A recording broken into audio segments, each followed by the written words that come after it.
Thank you for watching the Shikama live show with your host Shikama. So I want to go over this very old case. It's like 4 years old, four or 5 years old, and it was on the Judge Joe Brown show.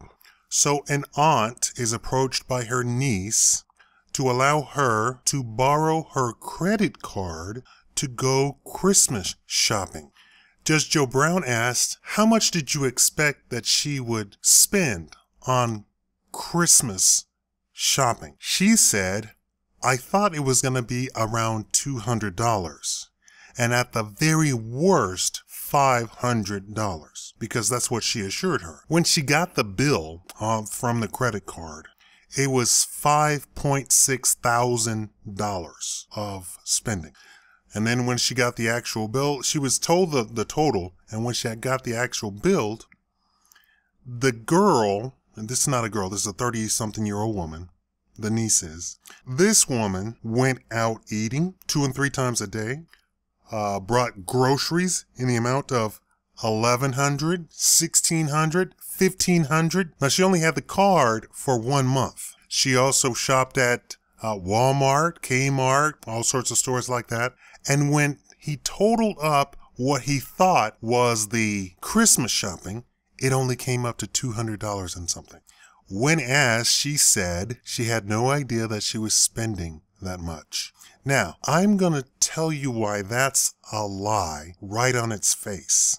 It's a tale of two worlds. It's called standard of living. This woman had no job. She had a child, but didn't get child support because the man didn't have any money to give. She was broke. She didn't have to pay rent because she lived with her mother who sent $400 to her sister, the aunt of the defendant in the case, and she thought her mother was going to take care of the total tally when she got through, but she was thinking it was going to be $300. So what is the tale of two worlds? It's called standard of living. If you are broke and a thought in your mind persists with you every day of, what am I going to eat today? How can I eat today? Where am I going to sleep today? I hope my child doesn't get sick because I can't afford anything, not even a Band-Aid. That is world number one. Then you get a credit card, and then you're eating out 3 times a day, grocery shopping, buying gifts, being transported around town. Those are 2 totally different worlds, right? What do you mean you don't have any idea how much you were spending? Compared to world number 1, you are friggin' rich. And for the middle class, world number 2 isn't rich. But Judge Joe Brown wasn't stupid. He said, it's an impossibility that your mom, who did not see not a drop of groceries come into the refrigerator, have anything to do with $1,600 worth of groceries, $1,100 worth of groceries, $1,500 worth of groceries, all in 1 month. That means somebody else was benefiting from your aunt's credit card. It doesn't even take a magician to figure that one out. You don't need to have all-powerful seeing to figure that one out. Now, the girl was fat, but she wasn't that fat. You know, she had lamb chop arms, but she wasn't that fat. She could stand up, walk, and talk fine, right? You could tell where the chin and neck begin and end. So she obviously went to the store and started buying stuff for her friends. She's probably of low self-esteem and probably thought she could buy some friendship by buying somebody some groceries on a credit card she didn't own. Now, of course, I believe that's grand larceny, if we want to be honest with this. Probably the case is fake, but they wanted to put that out there just to show you what could happen. Now, this is family. I want people to understand that in this day and age, it's not about God. It's not about friendship. It's not about love. It's about money. And everybody wants to cry and moan, oh, that's terrible. Oh, what is the world coming to? Who cares? I don't have time to cry. I think you don't have time to, oh, I'm telling you, you don't have time to cry over stuff like that. Oh, chivalry is dead. Who cares? It's about money. Don't put yourself into the position of the victim, that's the aunt. Don't be lending out money that you can't completely and utterly miss. Can you drop $1 and miss it? If you can't, you're in a sad situation. Can you drop $1 and not miss it? Don't even think about it? Then you can afford to give somebody $1. Can you misplace $5 and not even think about it? Then you can afford to give somebody $5.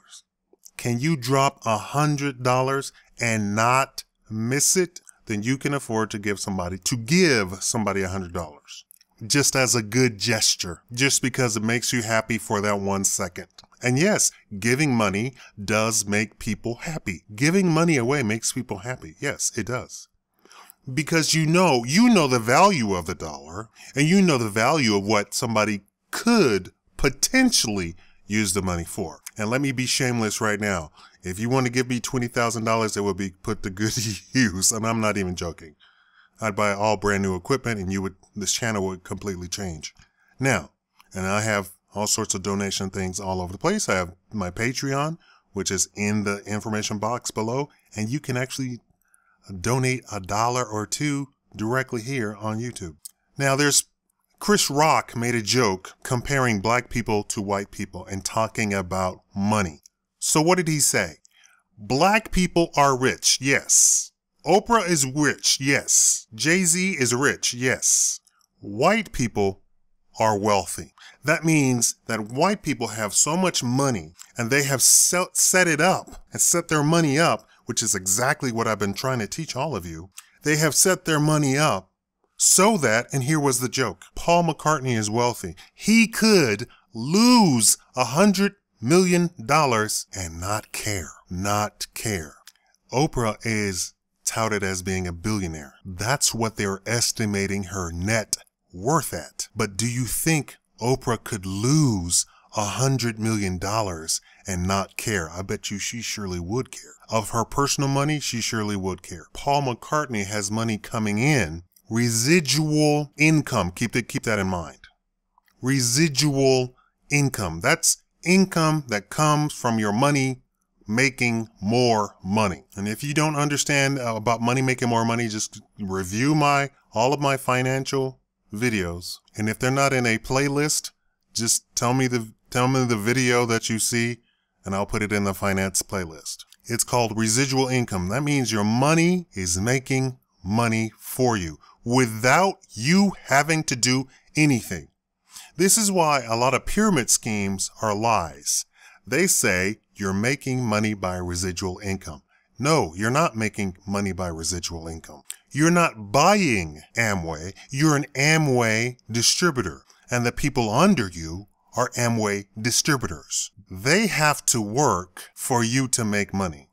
And the people under them have to work for them to make money and for you to make money. Residual income or residual income is when you buy into a corporation that's already set in place and is already operating and you don't have to show up for anything. And every 3 months, 6 months, year, whatever they've deemed appropriate, you make money. That's residual income.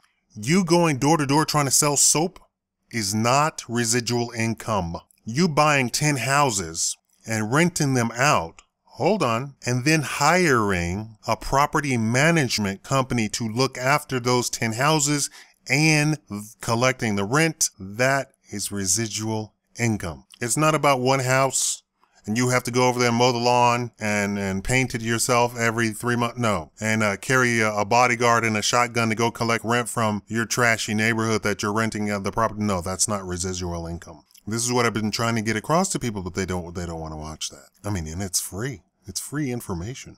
Do you know that most entrepreneurs will say that they will read 200 books and 1% of the information in each and every 200 books has useful information, but they are not afraid to go out and buy another book because when they add it all together, that's when they come out rich. That's when they come out competent. That's when they come out making residual income, owning a business. I want to get black people to the state where we are collecting residual income. We all have family businesses. I want you to sit down and think and with your family and say, what could we do if you don't already have one to create a family business? What could we do? What could we possibly, out of the talent that we have in our family, what could we do? And if you don't have a wife and children, you can go to your brothers and sisters or your aunts, uncles, mom, whatever, and say, hey, I have an idea. I heard this. I saw this video on YouTube and he suggested that we do this. Why don't we sit down and think about it for a second to see if we can't get out of this rat hole? That is, if you're in a rat hole, to get out of this rat race. That is, if you are in a rat race, and a rat race means you have a job to get out of this rut. And that means you have a job. When cars were first invented, the streets weren't paved. They were simple dirt. And when it would rain, the dirt would turn to mud, and the cars going down the street would create these ruts in the street, because a person would wake up, hop in their car, and then go to work. And so all these ruts were in the muddy street. And that's what they call, oh, he's in a rut. It was a job. Do you know some people go to quote unquote work in a helicopter, a private helicopter, completely avoiding all traffic whatsoever? Go have a meeting and then be home by noon, and they make more than you will ever make in that day. They will make more than you will make in 10 years. I won't say your lifetime, but in 10 years. That's a good round number, right? Tell me what you make right now and multiply it by 10. Tell me in the comments. Thank you for watching the Shikama Live Show.